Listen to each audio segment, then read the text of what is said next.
Hey there, Jim Johnson for Accent Help. And I'm going to go into a question that somebody had for me on YouTube and threw this out at me about rhoticity and phonetics and IPA and all that jazz. And it relates to phonetics, but it also relates to accent concepts.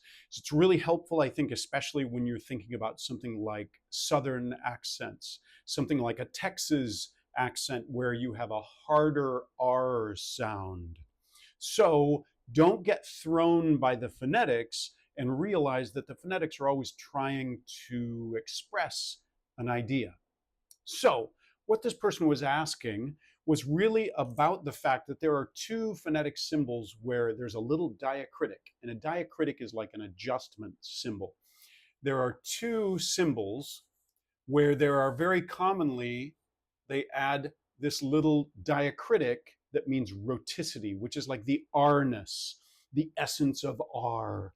So this is the and this is the er, and they sound absolutely identical. If you look at the chart, they're super close to each other in where they happen in the mouth. They're like almost right next. They are right next to each other actually, and so there's not much of a difference between them. Really commonly, this is used in stressed syllables and this is used in unstressed. So this would be something like murder, further, perturbed, if you want to, if you know of that word. I was feeling pretty perturbed.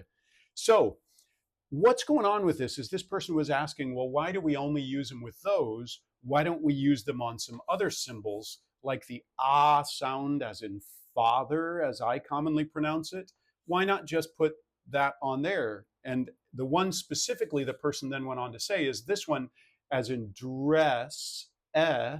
Why not for a word like where, as in where is she, this phrase, why not just put this on there instead of writing it all the time like this, something like this, which is very common for writing it as where, right?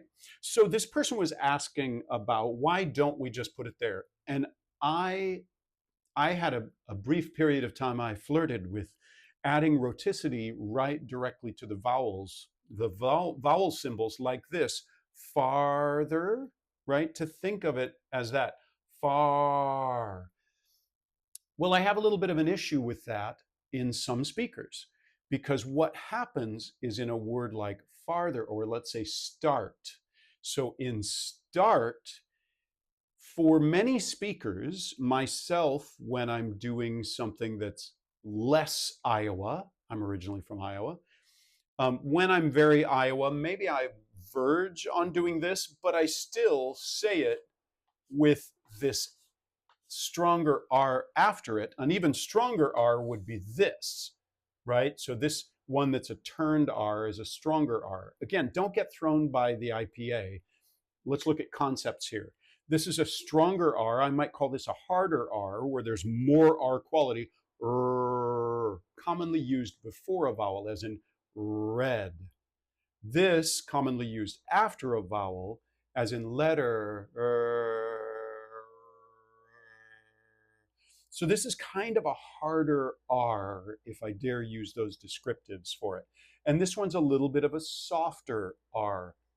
Well, sometimes when somebody has an accent where that post-vowel R is stronger and harder, like some people from Northwest Iowa, like myself, farther, might say where, oh yeah, where.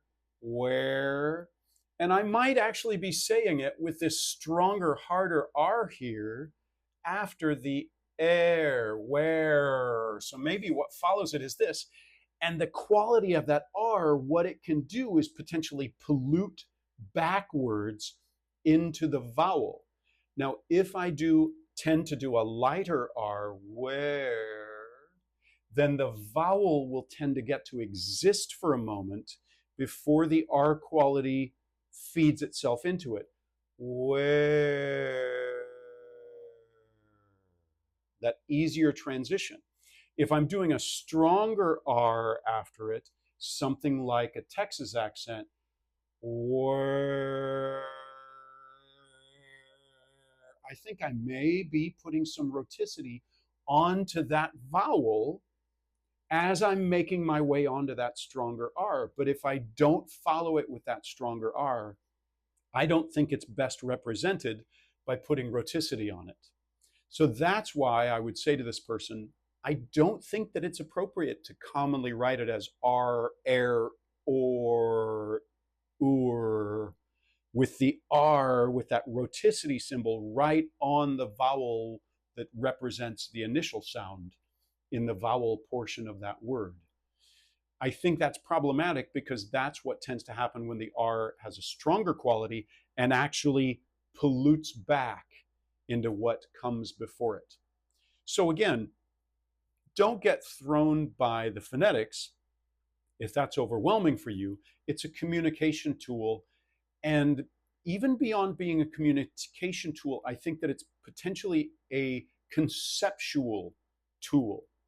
So if you even take the idea that I'm expressing the R as this post vowel, meaning that's a stronger, harder R. I'm expressing it as this means that's a slightly weaker R. And the quality of that can affect what comes before it. So there you go. If you want to dive into some accents that have this R quality, that's this harder R quality, you can find all kinds of materials available at accenthelp.com, designed for helping actors to learn a wide variety of accents.